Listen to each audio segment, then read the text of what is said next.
So they only give us Bianca and Daniel. And Daniel parole officer let him stay the night with Bianca for the first night. So you know they about to get it. She excited. She can't wait. She don't even want to go get nothing to eat. She want to go back to the apartment, honey. But you know his family's there, so she's like not happy about that. But they go get, lunch with his family, and when they sit down, his mom immediately jump into the conversation of like, so how's y'all gonna work out with her drinking and you not? And so then Bianca goes on to tell Daniel that she hopes he understands that she might go out and meet friends there and get mimosas and come back drunk, and she just young. And I'm like, does she not understand that he's an addict and he can't be around that? And his mom was crying, and she was like, she hoped that they find like sober people to be around. Bianca is not going for that at all. And he's just like, he gets on there and tells us how it really hurts him to see his mom cry like that, because they did lose his brother, and how she couldn't bear to lose him, you know what I mean? And he's like, that's not an option for him to, go early or anything like that, or for her to lose him. And I don't know, I'm just like, I don't know if Bianca the right one for him, because she seemed like she a little bit too self-centered. Because it's like, girl, he's an addict. What do you mean you're gonna be drunk around him and drinking around him? Like, she just don't get it. Yeah. And I felt so bad watching his mom cry like that. And Bianca had like no emotion for his mom crying like that. I was like, wow.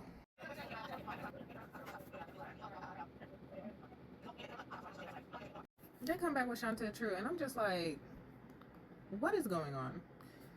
Shanta on the phone driving with her friend, basically telling her friend that True had her his phone on connected to the car, and he had went into the store, and she heard bits and pieces of him telling somebody that he finna drop her off and then come and pick them up.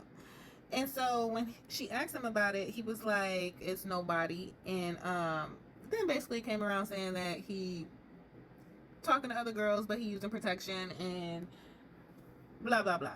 So Shanta telling her friend like she done. So I'm like, and she was like how she knew that she never should have let him back in and stuff like that. And I'm like, we don't even know how he made it to love after lockup from love during lockup, because the twins would have never been here if it was me. Like, what? But anyways, I guess it's God's plan at this point. I don't know.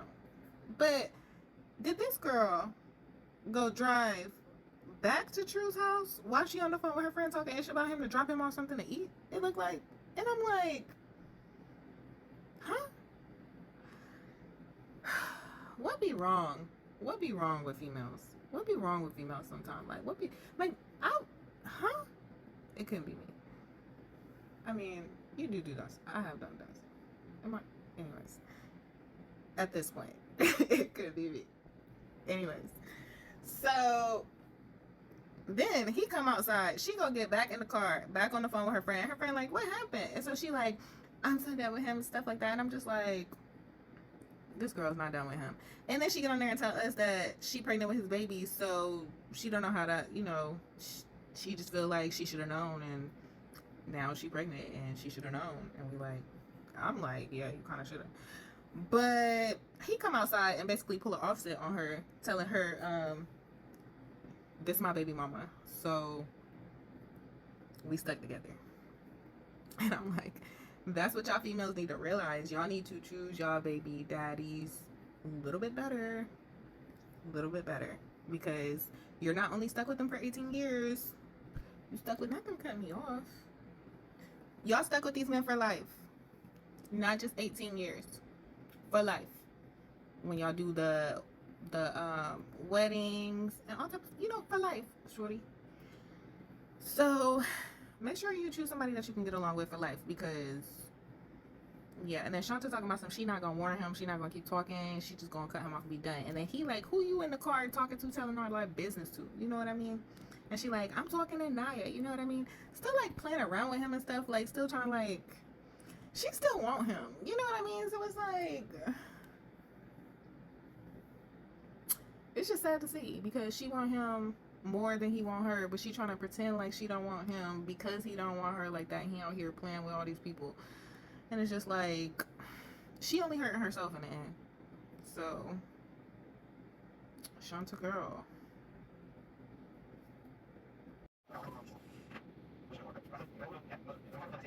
then we're back with our tickets for Kim World. Or is it Kimland? Either way.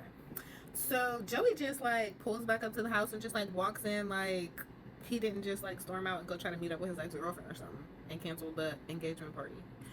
And I'm like, huh? And then he just walk in like, let's just go, let's just forget everything. Why are we arguing about her? To me, I think her name is Missy. I don't know. That's just my assumption, my opinion. I'm trying to like read lips. I'm like, what's her name? Because they keep bleeping it out. It's like, just say it at this point. I want to know who she is. I'm being nosy.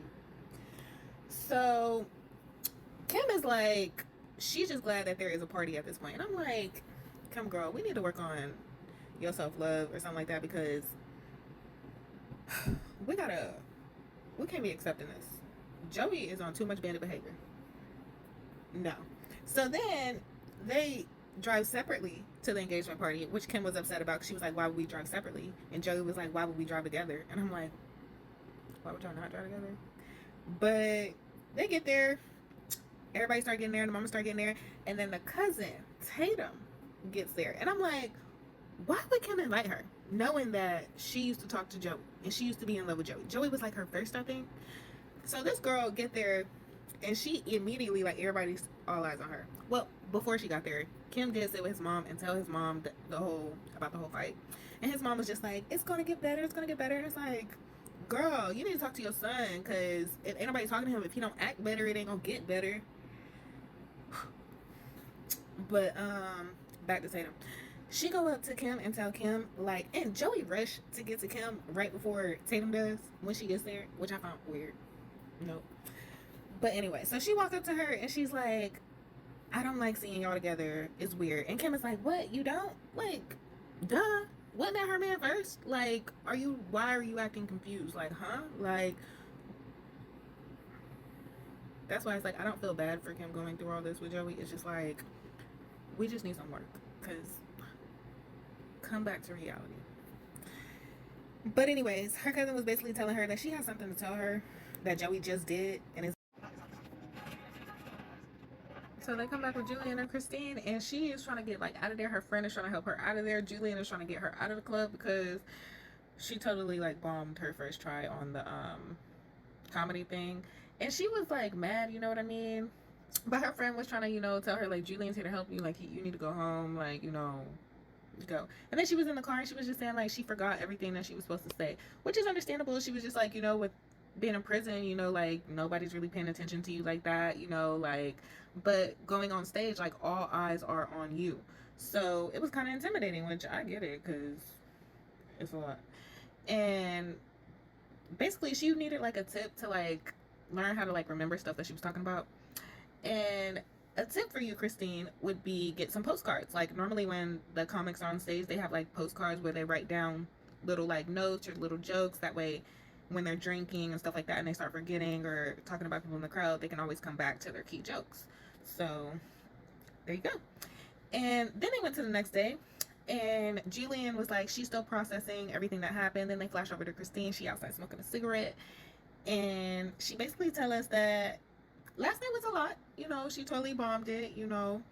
And Julian came outside to like support her. She was very glad that he was there. And she might try again, but you know, she's just trying to, you know, process this. At first she was like mad at the dude. She wanted to like punch him in the face. And then she was like embarrassed because she like forgot everything, which is understandable. And then yeah, Julian was there for her though, and he was like bent down, like, you know, hugging her. So she was like, are you on one knee? And he was like trying to give her a bottle cap as a ring. She was like, nah, I want the real thing. And he was like, you know, I'm gonna get you something, you know. And she was like, she would marry him tomorrow. He's been so supportive of her. Anytime she's at her lowest, he's like her rock. And I'm like, I'd love to see it because he is supporting her. So I'm like, I love it. I love it. I love it.